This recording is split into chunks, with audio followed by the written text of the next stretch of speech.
Two slaves.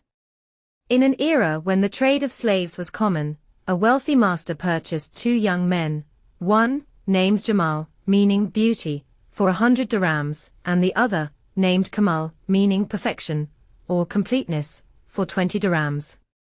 The initial assessment. When Jamal, a fair-faced and handsome young man, was summoned, he entered with eloquence and polite manners. He answered all the master's questions immediately and intelligently. The master was delighted. "They bought you for 100 dirhams, he exclaimed, "but you are worth 1,000. Next, Kamal was summoned. He was shorter, dark-faced, and seemed withered. When the master asked his name, Kamal replied, "Kamal," in a thick accent. Jamal, who was still present, burst out laughing at Kamal's speech. The master, noting Kamal's intelligence, but also his bad teeth and foul breath, told him to sit further away and speak less. He then sent Jamal to the bathhouse to clean up and prepare for service. The true test. The master remained alone with Kamal, determined to test the cheaper slave's character. "Master, I heard you two worked together in one house. Why were you sold?" Kamal: "I don't know, master. We were slaves. Our secrets weren't shared with us. We worked and ate bread. That's all." The master then tried a trick.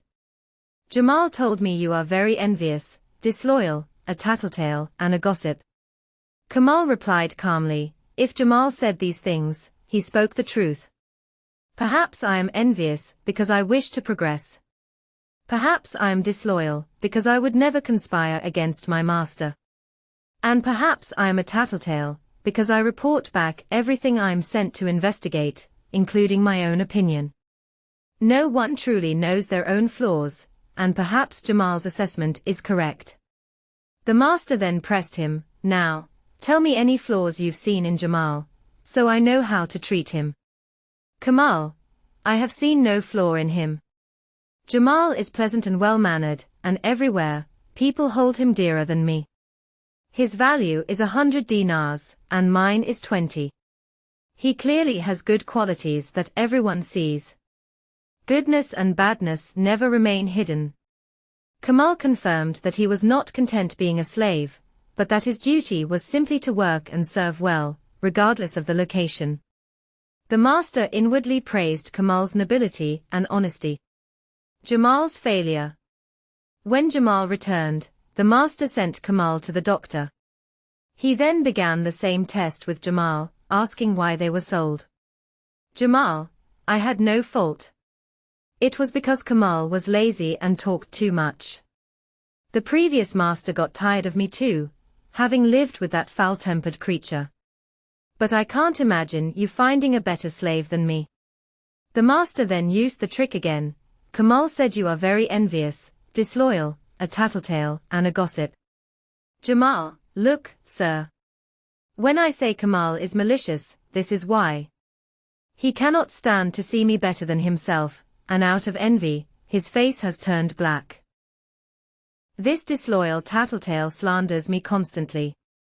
If I were to tell you everything I know about his thieving, ill-formed actions, you wouldn't keep him for an hour." The master let Jamal continue, listing every fault he could imagine for Kamal: ill-formed, bad accent, ignorant, and a black-faced slanderer. Finally, Jamal finished by showering the master with flattery: "You are a true gentleman.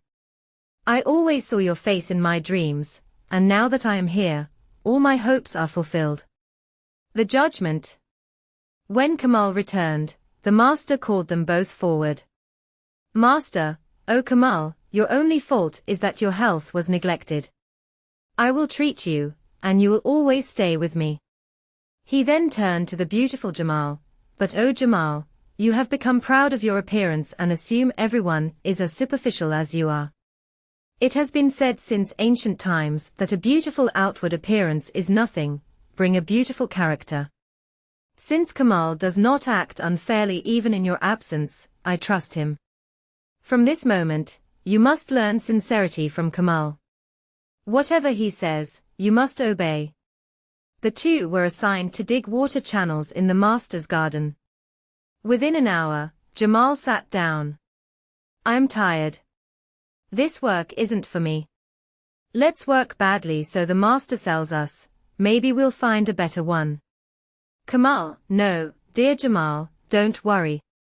I will bear your burden. Be patient. What if we fall into the hands of a worse master?" Jamal grew suspicious. "You say that, but when you were alone, you spoke so ill of me that the master made you the supervisor." Kamal immediately explained the master's questions and his own answers. When Jamal realized the master's words had been a test and that Kamal had not slandered him, his face turned red with shame. "I cannot say what I told him," Jamal admitted. "I failed the test, and you are still bearing my burden. Greatness suits you." And so it remained. When the master decided to travel, he sold Jamal for 200 dirhams. But no buyer could be found for Kamal. The master, recognizing his true worth, freed Kamal for the sake of God, adopted him as his son, and the father and son traveled together.